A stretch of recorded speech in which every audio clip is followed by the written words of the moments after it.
नमस्कार दोस्तों, सिंदूर में यह एक चीज रखना बेहद शुभ है और पीरियड्स में सिंदूर लगाना चाहिए या नहीं। सिंदूर गिरने से आपको क्या संकेत मिलते हैं और एक ऐसी गलती जो महिलाएं हमेशा मांग में सिंदूर लगाते समय करती हैं। नमस्कार, आपका स्वागत है दोस्तों। धार्मिक मान्यताओं के अनुसार सिंदूर लगाने के भी कई नियम होते हैं जिनका पालन करना अनिवार्य है। सिंदूर लगाने के संदर्भ में जो भी नियम बताए गए हैं, जो सभी सुहागन महिलाओं को इन नियमों का विधिपूर्वक पालन जरूर करना चाहिए, अन्यथा उनके जीवन में परेशानियां उत्पन्न होने लगती है और उनके पति को कष्ट सहने पड़ते हैं। जो महिलाएं सिंदूर लगाने के नियमों का पालन नहीं करती, ऐसी महिलाओं के पति को धन और स्वास्थ्य संबंधित समस्याओं का सामना करना पड़ता है। सबसे महत्वपूर्ण बात जो सभी महिलाओं को ध्यान रखना बहुत जरूरी होता है, वह यह है कि खुद को कुमकुम लगाने के लिए और मांग में सिंदूर भरने के लिए महिलाओं को हमेशा अनामिका उंगली का उपयोग करना चाहिए। इसके पीछे यह शास्त्र बताया जाता है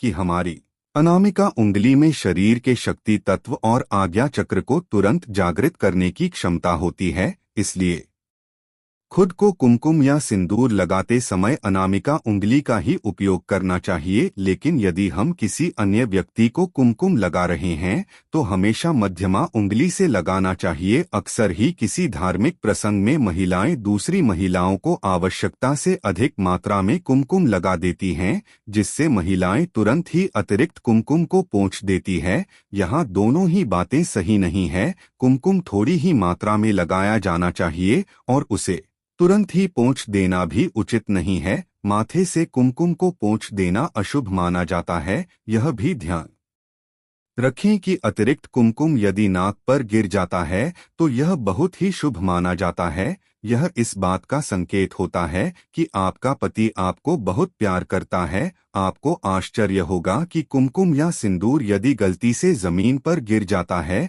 तो यह शुभ संकेत होता है। आप तुरंत उस गिरे हुए कुमकुम या सिंदूर को नमस्कार करें और खुद को तथा घर के अन्य सभी लोगों को वह गिरा हुआ कुमकुम लगा दें। फिर जितना कुमकुम उठा पाएं उतना उठाकर वापस डिब्बी में भर लें और नीचे के कुमकुम को उठाकर मिट्टी या गमले में डाल दें। उस जगह पर किसी का पैर लगने के पहले वहां पानी से पोंछा लगा ले। याद रखें कि कुमकुम एक पूजा की सामग्री होती है, इसलिए इस पर किसी का पैर नहीं लगना चाहिए। मांग में सिंदूर भरते समय ध्यान रखें कि यह काम अकेले में करें। कभी भी किसी के सामने अपनी मांग ना भर। भूल कर भी कभी सिंदूर को किसी के साथ शेयर ना करें, चाहे वह आपका कितना भी करीबी व्यक्ति क्यों ना हो। सिंदूर हमेशा सिर के बीच की मांग में ही लगाना चाहिए, कभी भी साइड में नहीं लगाना चाहिए। कभी कभी कुछ महिलाएं अपने सिंदूर को ऐसे लगाती है कि वह बालों से छुप जाता है, लेकिन ऐसा नहीं करना चाहिए। सिंदूर हमेशा ऐसे भरना चाहिए कि सबको दिखाई दे। महिलाएं विवाह के पहले शास्त्रों में बताए गए सभी श्रृंगार कर सकती हैं, लेकिन मांग भरने का अधिकार उसे विवाह के बाद ही मिलता है। इसलिए अविवाहित लड़कियों को कभी भी मांग में सिंदूर नहीं भरना चाहिए। आजकल बाजार में कई तरह का सिंदूर मिलता है, लेकिन आप हमेशा सूखा सिंदूर ही मांग में भरें। दोस्तों, एक शादीशुदा महिलाओं को सदैव सिंदूर अपने पैसे से खरीद कर लगाना चाहिए। किसी अन्य के पैसे से खरीदा गया सिंदूर लगाने से आपको बचना चाहिए, चाहे कितनी भी बड़ी मजबूरी हो। लेकिन शादीशुदा महिलाओं को किसी दूसरी महिला के सिंदूर को अपने मांग में भरने से बचना चाहिए। किसी दूसरी महिला के सिंदूर को मांग में भरना बहुत ही अशुभ होता है। ऐसा करने वाली महिलाओं के पति को धन संबंधित समस्याओं का सामना करना पड़ता है। दोस्तों, नंबर 3, सुहागन महिलाओं को उपहार में मिले सिंदूर का उपयोग करने से बचना चाहिए, क्योंकि शास्त्रों में उपहार में सिंदूर का उपयोग करना अशुभ माना गया है। हालांकि आप किसी खास रिश्तेदार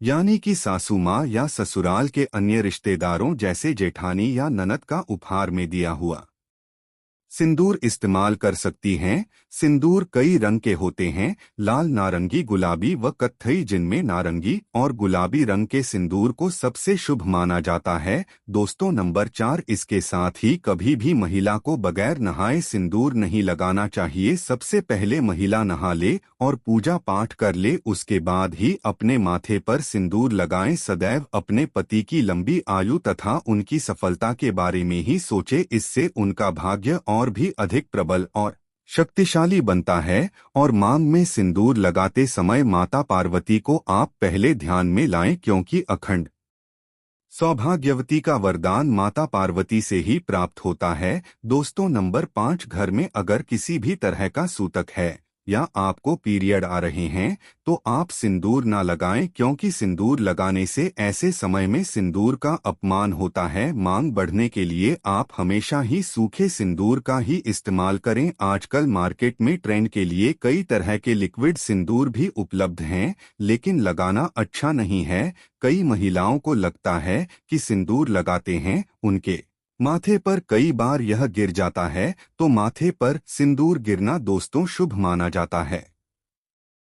इसका मतलब है कि आपके पति आपसे बहुत प्रेम करते हैं। दोस्तों, अगर गलती से कभी सिंदूर नीचे गिर जाता है तो उसे इकट्ठा करके नाली में ना फेंके, इससे सिंदूर का अपमान होता है। सबसे पहले तो आप मां पार्वती से क्षमा मांगे, क्योंकि दोस्तों सिंदूर का गिरना शुभ नहीं होता है। अगर आप मां पार्वती से हाथ जोड़कर क्षमा मांगते हैं तो इससे काफी हद तक अशुभ टल जाता है। उसके बाद सिंदूर को इकट्ठा करके माथे से लगाकर किसी पेड़ के नीचे रख दें। दोस्तों, अगर आप सूखा सिंदूर सही तरीके से नहीं लगाया जाता है तो आप अपनी उंगलियां माचिस की थोड़ा सा गीला करके सिंदूर टच करके अपने माथे पर लगा सकते हैं। ना ही पहले ना ही आपके चेहरे पर गिरेगा, लेकिन इस्तेमाल आपको हमेशा सूखा सिंदूर ही करना है। दोस्तों, नंबर 6, शास्त्रों के अनुसार जो भी अपनी मांग में सिंदूर को अपने बालों के पीछे छुपा लेती है तो उसके पति को समाज में मान सम्मान नहीं मिल पाता है।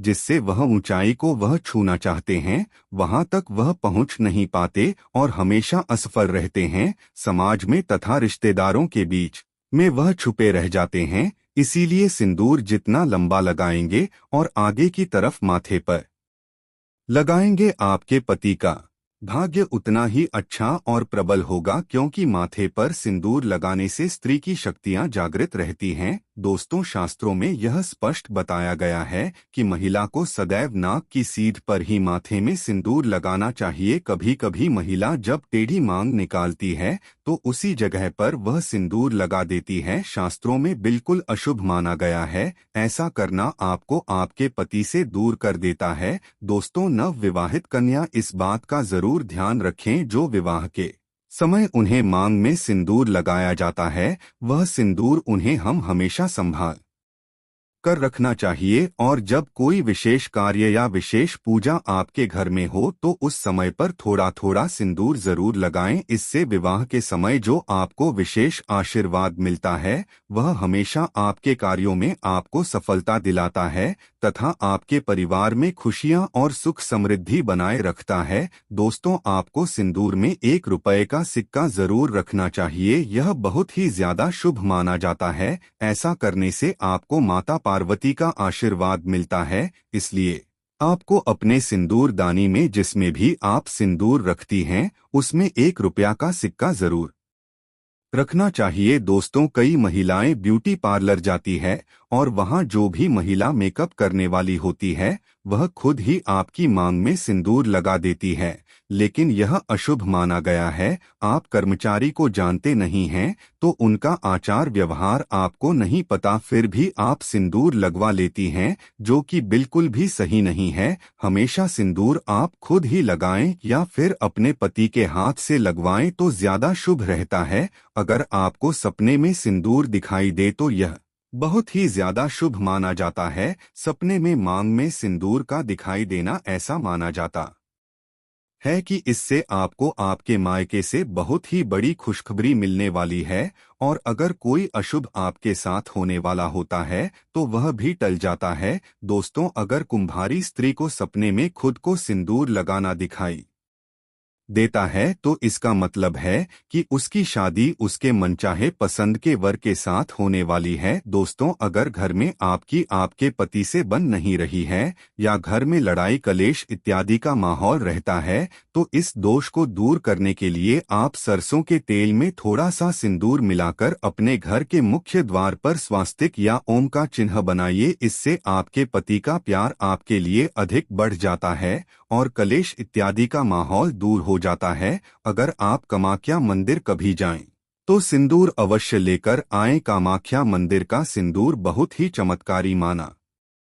गया है और अगर कोई सुहा महिला एक दिन अपने माथे पर लगाए तो उसके घर परिवार में सदैव खुशियां बनी रहती है और सुहागन महिलाएं सदैव सौभाग्यवती रहती हैं और पति पत्नी के बीच का रिश्ता सदैव के लिए बना रहता है। आशा होगी दोस्तों हमारे वीडियो आपको अच्छी लगी होगी, तो हमारे इस वीडियो को लाइक शेयर और चैनल को सब्सक्राइब जरूर करें। धन्यवाद।